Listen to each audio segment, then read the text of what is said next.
Assalamualaikum warahmatullahi wabarakatuh. Halo semuanya, saya Ahmad Maulana Yusuf dari Prodi Sastra Indonesia Universitas Pamulang.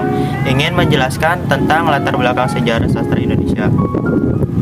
Pembahasan yang akan saya bahas antara lain, yang pertama ada pengertian sastra, lalu ada sejarah sastra, hakikat sastra, dan periode sastra. Yang pertama yaitu pengertian sastra. Kata sastra dalam bahasa Indonesia sebenarnya mengambil istilah dari bahasa Sanskerta, yaitu sastra.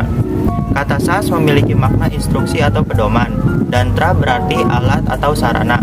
Dalam pemakaiannya, kata sastra sering ditambah awalan su, sehingga menjadi susastra. Awalan su tersebut memiliki makna baik atau indah, sehingga dapat disimpulkan bahwa kata susastra berarti hasil karya yang baik dan indah. Sebelumnya, telah banyak ahli sastra yang menyampaikan pendapatnya mengenai pengertian dari sastra, yakni sebagai berikut. Menurut Plato sendiri, sastra merupakan hasil tiruan atau gambaran dari kenyataan atau mimesis. Hal tersebut, sebuah karya sastra harus merupakan bentuk teladan alam semesta sekaligus menjadi model kenyataan kehidupan manusia sehari-hari. Lalu, menurut Supardi Djoko Damono, sastra adalah lembaga sosial yang menggunakan bahasa sebagai medium penyampaiannya. Sastra juga menampilkan gambaran kehidupan manusia dan kehidupan tersebut adalah suatu kehidupan kenyataan sosial. Sastra dalam arti khusus yang kita gunakan dalam konteks kebudayaan adalah ekspresi gagasan dan perasaan manusia. Jadi pengertian sastra sebagai hasil budaya dapat diartikan sebagai bentuk upaya manusia untuk mengungkapkan gagasannya melalui bahasa yang lahir dari perasaan dan pemikirannya. Lalu selanjutnya saya akan menjelaskan tentang sejarah sastra. Sastra Indonesia telah berkembang di Indonesia sejak abad ke-20. Sastra Indonesia adalah istilah yang melingkupi berbagai macam karya sastra di Asia Tenggara.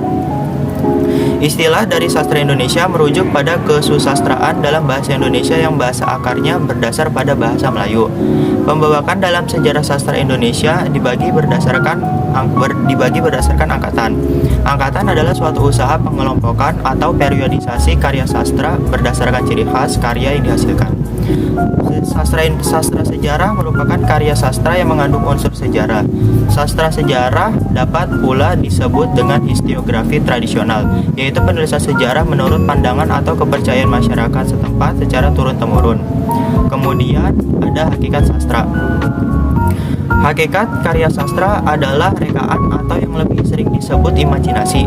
Imajinasi dalam karya sastra adalah imajinasi yang berdasarkan kenyataan. Imajinasi tersebut juga diimajinasikan oleh orang lain. Sastra merupakan bentuk kegiatan kreatif dan produktif dalam menghasilkan sebuah karya yang memiliki nilai rasa estetis serta mencerminkan realitas sosial kemasyarakatan. Jika ditinjau dari kata sastra dalam bahasa Indonesia berasal dari bahasa Sanskerta, yaitu akar kata sas dalam kata kerja turunan berarti mengarahkan, mengajar, memberi petunjuk atau instruksi. Akhirantra biasanya menunjukkan alat atau sarana. Oleh karena itu, sastra dapat berupa alat untuk mengajar, buku petunjuk, buku instruksi atau pengajaran. Wallace dan Warren menyatakan bahwa sastra adalah suatu kegiatan kreatif, sebuah karya seni. Sementara itu menurut Semi menyatakan bahwa kata sastra atau kesusastraan dapat ditemui dalam berbagai pemakaian yang berbeda-beda. Hal ini menandakan bahwa sastra bukanlah suatu hal yang sederhana. Yang terakhir ada periode sastra. Periodisasi adalah pembagian kronologi perjalanan sastra atas masanya, biasanya berupa dekade-dekade.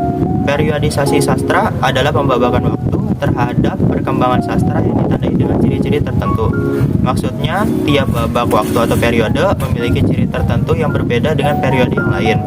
Dalam periodisasi sastra Indonesia dibagi menjadi dua bagian besar, yaitu ada lisan dan juga ada tulisan.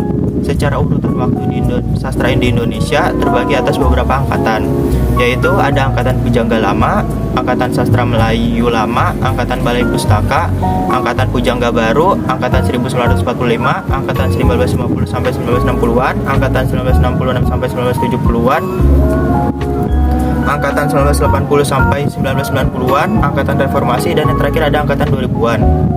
Sekian penjelasan dari saya. Kurang dan lebihnya mohon maaf. Wassalamualaikum warahmatullahi wabarakatuh.